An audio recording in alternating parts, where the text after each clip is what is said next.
Olá, bem-vindos a mais uma conversa com o especialista. Estamos aqui hoje com a doutora Ana Paula Simões, que é médica ortopedista, especialista em cirurgia de pé. A Ana Paula é médica do esporte, ex-presidente da Sociedade Paulista de Medicina do Esporte e médica do grupo de traumatologia do esporte da Santa Casa de São Paulo. Então, primeiramente, bem-vinda, Ana. E a ideia é discutir com você a respeito do rompimento do tendão de Aquiles. Nossa, muito obrigada pelo convite. Essa é uma das lesões que mais os pacientes ficam chateados, porque realmente o pé fica incapaz, né, de fazer a dorsiflexão. Então, eles chegam realmente bastante frustrados e é uma lesão relativamente comum que a gente vê no pronto-socorro e no consultório. E no campo, né, quem trabalha no field of player, né, lá na beira de campo, também vê essas lesões acontecerem. Ótimo. Como é que a pessoa desconfia que ela pode ter uma lesão no tendão de Aquiles? Quando é que você olha para o paciente e fala, pô, esse paciente teve uma lesão? Principalmente pela história, né? O paciente fala que sentiu um estalo ali atrás e alguns descrevem realmente o sinal da pedrada. Eles falam assim, nossa, parece que eu tomei uma pedrada ali atrás. Quando eu li a primeira vez nos livros, eu falava assim, não é possível que alguém fala que tomou uma pedrada, mas eles É muito descrevem. comum isso, né? É muito bom falar, nossa, mas eu senti que alguém jogou uma pedra lá no meu tendão, porque o estalo, ele é audível. Então, eles sentem um estalo e uma incapacidade. Alguns caem e não conseguem voltar a mexer o pé. Então, a história é muito característica. Então, o paciente, ele geralmente chega com uma dor muito importante, claudicando, e a gente pede para fazer pontinha de pé. Não consegue. Então, andar na ponta do pé é incapaz. E quando a gente quer confirmar, os dois testes mais famosos, né, que é o Thompson, que a gente pede para o paciente deitar de barriga para baixo, de decúbito ventral, e a gente faz a compressão da panturrilha e o pé não se mexe. Às vezes, se ele der um pequeno estímulo, é porque fica a presença ali do fibular terceiro ou de um tendão comum ali, uma variação anatômica. Mas aí a gente vai fazer a palpação e sente um gap. Então, esse buraco ali posterior é característico e patognomônico de que ele rompeu aqui. Legal. E se tem algum movimento, é um movimento não funcional, né? Vamos dizer assim. Ele não está conseguindo Exato. usar. Legal. Exato, eles até falam, mas eu consigo mexer o pé. Eu falo assim, então anda na ponta do pé, vê se você consegue. Não consegue. Ou apoia na parede e levanta só a panturrilha do lado que a gente considera lesão. Também não consegue. Ótimo. E por que acontece essa lesão? Quando a gente ultrapassa a capacidade elástica das fibras do tendão de Aquiles. Então, é igual pegar um elástico do meu cabelo aqui, esticar, chega uma certa capacidade que ele se rompe. Então, algumas pessoas têm o tendão saudável e vai fazer uma força excêntrica e rompem, mas o que a gente vê hoje é que, na maioria das vezes, esse tendão já está passando por um processo degenerativo. Então, essa capacidade elástica dele é diminuída, ele, quando vai fazer aquela contração excêntrica, ele está já um pouco envelhecido, degenerado, sobrecarregado, ele vai lá e se rompe.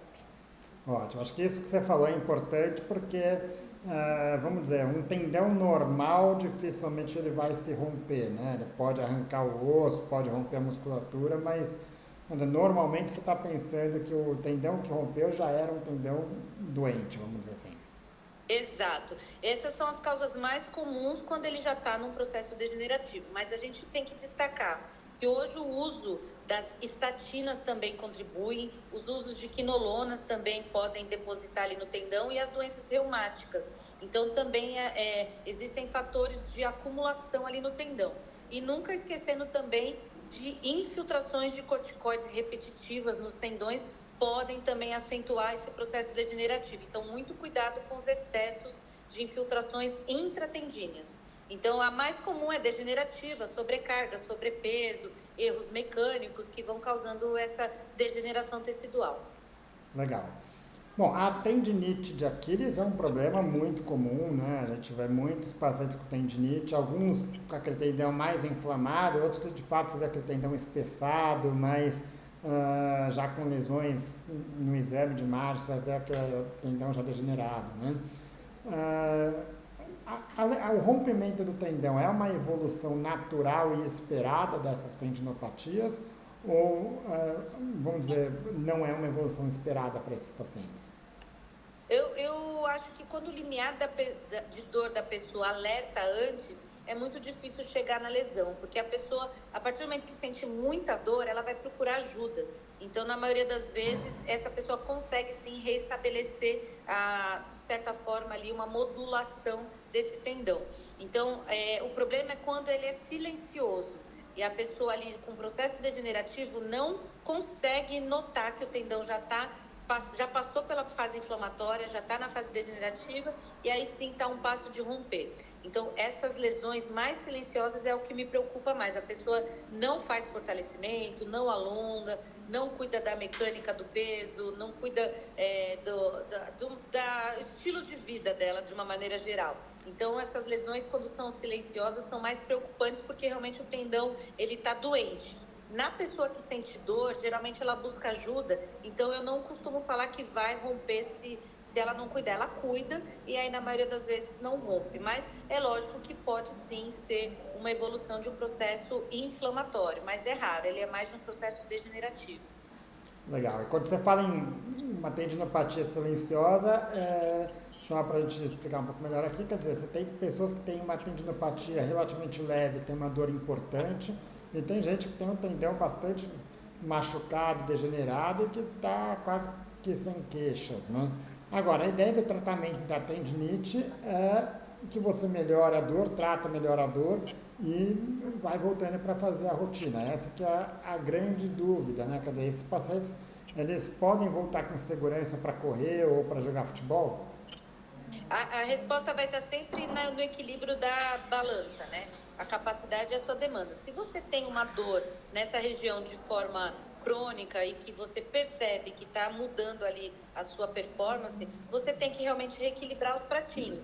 Então, diminuir sim a sobrecarga que você tem feito no seu tendão, e isso a gente pode fazer de várias formas, inclusive usando pequenas órteses ali posterior para diminuir essa sobrecarga, enquanto você fortalece e faz a manutenção dessas fibras.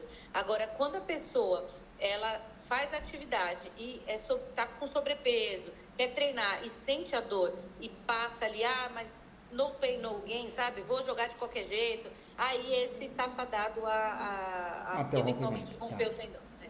Ótimo. Ah, que relação que você vê entre o rompimento de tendão de Aquiles e o uso de esteroides anabolizantes? Olha, na literatura isso ele é quase uma causa e ação, né? A gente costuma falar que tem nível de evidência que comprovam que quando a pessoa usa esteroides, você tem um aumento da força muscular não tendinosa, e aí você com essa sobrecarga, seja de peso, seja de impacto, você causa um estresse que o tendão não teve tempo hábil de desenvolver. Então, o músculo, ele traciona com tanta força esse tendão do osso que faz com que ele se parta. Então, o uso de esteroides, no caso, para hipertrofia muscular, ele tem uma relação direta de causar as rupturas tendinosas. Agora, o uso de esteroides intratendão também pode causar, de certa forma, uma degeneração local. Então, a gente tem que o uso dos esteroides, além de doping, eles podem acelerar a degeneração tecidual dos nossos tendões, causando rompimento. Legal, acho que é importante pontuar isso, porque muitos pacientes demoram para falar sobre isso, começam negando, não entendem muito por que você está questionando o uso de anabolizantes, né? E, não, eu não fiz uso, aí de repente, não, eu usei uma vez, mas é porque eu estava com alguma deficiência, aí depois, não, eu usei mesmo durante um tempo, mas já não uso mais, e aí você começa a entender um pouco melhor o problema, né? E isso é importante porque muda o tratamento, muitas vezes, né? Perfeito, muda, e a gente tem que explicar de uma maneira geral que ele está brincando com a saúde, não é só um tendão que rompeu, ele pode ter um estímulo ali cancerígeno, né? Um estímulo de cardiopatias, de problemas de sexualidade e várias outras questões que não é só sobre um tendão rompido. Então, é quase que você tem que explicar que é contra o princípio ético e saúde, não só olímpico, né? É uma questão que a pessoa tem que entender que ele está jogando com a vida deles, né? Como o uso de uma droga que ele está ali, eu posso usar a cocaína que eu quero? Você pode fazer o que você quer da sua vida, só que você saiba que você está indo para um caminho que tende a levar a sua saúde para um ciclo vicioso ali, que a gente até entende que é uma questão psicológica, que a pessoa precisa ser visto, precisa se sentir bem com o uso de substratos externos, né? Ótimo. Se fosse só incluir mais duas coisas aí dentro disso, um primeiro é que não existe dose segura, né? Então isso já está bem claro naquela coisa, não, mas a diferença entre o medicamento e o veneno é a dose. Não, né? Quer dizer, mesmo doses baixas podem contribuir para isso. E o outro ponto é que não é incomum em usuário de anabolizantes romper um tendão, aí vai lá, trata, opera, daqui a pouco rompe o outro, rompe em outros lugares, outros tendões, quer dizer, às vezes é só o começo de um ciclo ali, né? Exatamente. Romper um tendão, isso não te tira que o outro também não vai romper ou que outra questão musculoesquelética vai acontecer. O objetivo maior é não usar nenhum tipo de droga e tentar levar uma vida saudável, porque eu costumo dizer, a gente já tem muita coisa para lidar, né, com relação à nossa saúde. Então, esse uso de substâncias ilegais, até para o médico, se ele for denunciado, ele pode perder o CRM. Então, se isso acontecer também para o próprio médico, não existe, mas é o meu médico que está passando. Isso não é legal. Então, não pode, o nosso país não permite a utilização de esteroides anabolizantes.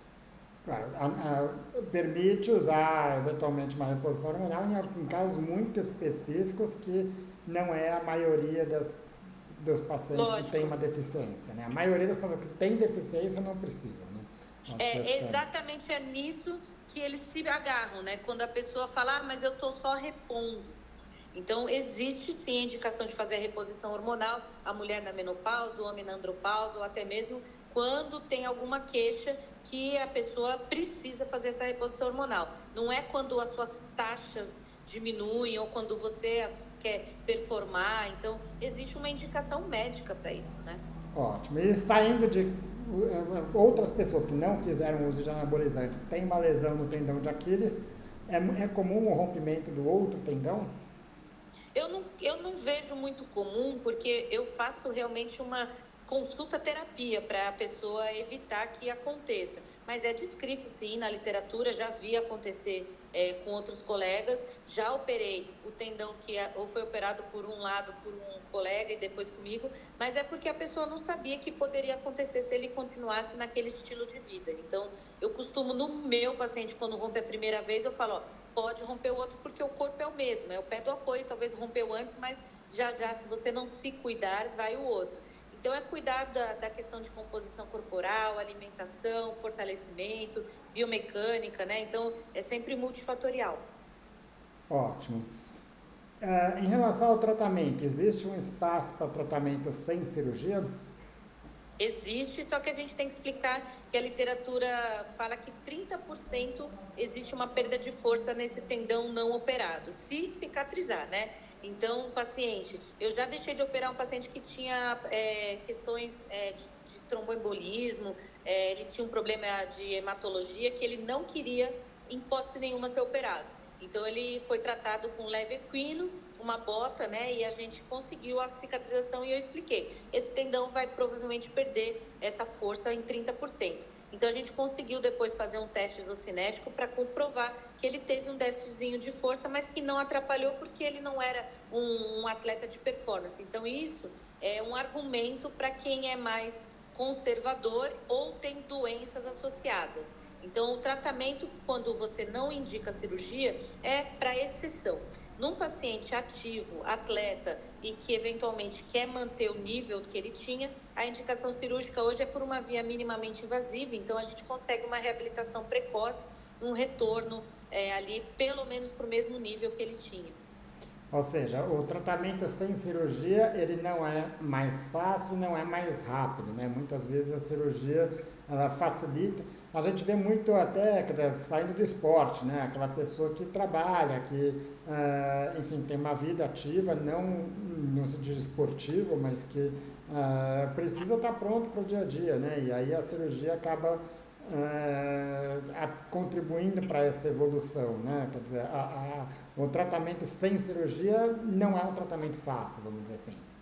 Exatamente, exatamente. Então, colocar todas as cartas na mesa e escolhemos juntos, damos as mãos e a gente segue com os nossos pacientes de acordo com a escolha individual. Não é uma coisa que o médico deve impor, mas a gente tem que explicar os dois lados para a pessoa também ter a noção da escolha, né? Do que pode acontecer tomando uma decisão ou a outra. Tá, então vamos lá, sem cirurgia, como é que você conduz esse paciente?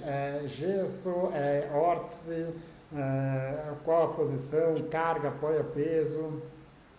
Eu deixo geralmente um leve equino nas primeiras 2 a 3 semanas para poder realmente ter o contato entre os tendões, que é importante. Eu falo que uma célula tem que beijar a outra para ela poder fazer o avatar, né? Para ter a conexão. Se ela ficar distante, provavelmente isso não vai acontecer. Mobilidade, então, não pode. Legal, Então, só para complementar aqui, quando se fala em equino, é a posição que está com os dedos apontando para o chão, né? Exatamente, Então, flexão plantar. Flexão Isso. plantar. Existem as órteses mais caras, que é o Walker Boot, que é um RoboFoot especializado para lesão de Aquiles, que ele vai dosando ali o equino e você vai depois subindo para o neutro, mas são carésimas, então a gente pode colocar pequenos gominhos ali atrás e depois ir tirando, ou você faz no gesso mesmo, enfim, que dá o mesmo resultado. A questão só é que quanto mais funcional, melhor para o paciente voltar para o esporte. Então, nas 2 primeiras semanas no equino e depois a gente vai reduzindo esse equino na 3ª, na 4ª e geralmente na 6ª semana a gente vê ali a cicatrização. Eu sempre gosto de fazer um ultrassom confirmando que o tecido está cicatrizado, senão eu não libero para fazer a dorsiflexão e a carga. A gente espera realmente ter a confirmação da cicatrização quando é conservador. Ótimo, o tratamento é sempre com a órtese abaixo do joelho. Sim.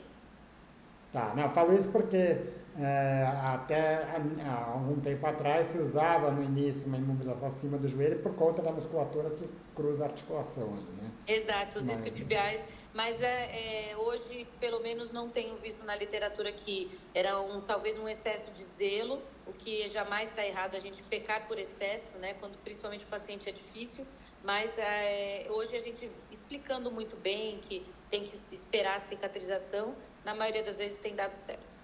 Ótimo. E só para complementar aí, quer dizer, um dos problemas do tratamento sem cirurgia é que como você vai ficar sem mobilizar esse tornozelo, isso vai levar a perda de força, vai levar... Parte disso você recupera, mas acaba sendo uma recuperação a médio prazo bem mais difícil, porque até você recuperar essa força que foi perdida, vai um tempo aí, né? E essa perda de 30%, só para a gente situar, quer dizer, é uma perda que a gente vai acabar vendo em muitas pessoas que não operaram, que não tiveram nada, ou seja, não é uma perda que para o dia a dia vai ser impactante, mas de fato para quem faz esporte isso pode ser um fator relevante aí, né? Perfeito. Ótimo. E em termos de cirurgia, como é que ela é feita? Eu gosto de uma técnica que a gente faz uma via transversal, pega o coto proximal e distal e faz a sutura do tendão. Então, chama minimamente invasivo. É uma técnica hoje que vai com as linhas de força ali do pregueamento da pele, então a cicatrização é melhor e a gente consegue, usando um aparelho que é o Aquiles, né, o Aquilon, né, que a gente consegue trazer esses tendões. Então, é uma técnica hoje que é a que eu tenho mais usado, mas existem milhares de técnicas, todas com muito bons resultados e variações, né, também dessa técnica. Então, depende muito da experiência do cirurgião. É lógico que a gente lida com atleta, a gente quer sempre estar mais atualizado e usando técnicas minimamente invasivas para a nossa recuperação ser o mais precoce possível. Ótimo. Bom, aí a técnica de reparo, existem técnicas diferentes, acho que não é a ideia discutir isso aqui, né? Agora, a grande dúvida que sempre existe, quer dizer, é uma lesão que acontece no tendão que não é um tendão novo, né? Quer dizer, um tendão que já vem com desgaste, já vem com problema antes de romper, né? E ele vai continuar sendo um tendão doente, vamos dizer assim, né? Qual que é o papel de usar os reforços, ou seja, algum tendão, alguma estrutura para agregar mais força nesse tendão?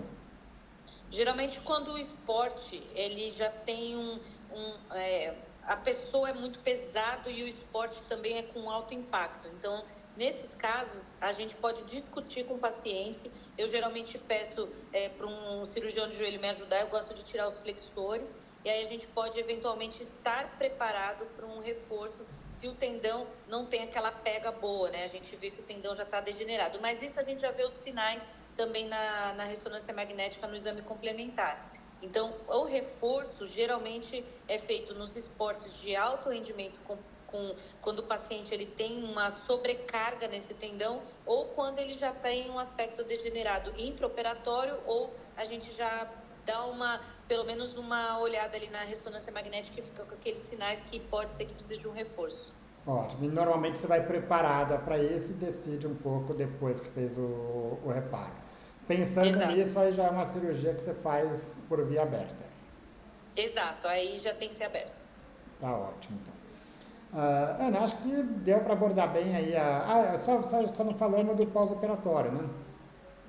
Vai precisar, é o que você falou no começo, o período é o mesmo, né? Geralmente 6 semanas, pode chegar às vezes até 8, porque é uma cirurgia que eu considero bem cautelosa, então a gente vai fazendo essa descarga de peso também progressiva. Começa um leve equino, vai neutralizando e liberando a carga progressiva, e junto com isso a fisioterapia para a manutenção da força. Ótimo. Só para finalizar aqui, acho que uma coisa que eu gostaria de chamar a atenção é que é uma lesão que muitas vezes as pessoas vão para o pronto-socorro, acabam indicando a cirurgia, é internado e operado, né? Quer dizer, muitas vezes por pessoas que não estão tão envolvidas com o meio esportivo, vamos dizer assim, né? E aí não é incomum a gente ver esses pacientes que são operados e falar, olha, fica 6 semanas com uma tala ou com uma bota, e aí depois volta e muitas vezes você perdeu muito tempo aí e lembrando que para perder, uma perda rápida ganha muito mais devagar. Então, o pós-operatório dessas lesões é importante que seja muito bem acompanhado, especialmente no caso de atletas, né? Para tentar minimizar esse dano secundário, vamos dizer assim, né? Perfeito. Ótimo. Ana, obrigado mais uma vez pela sua disponibilidade, espero contar com você em outros momentos aqui. Combinado, um abraço.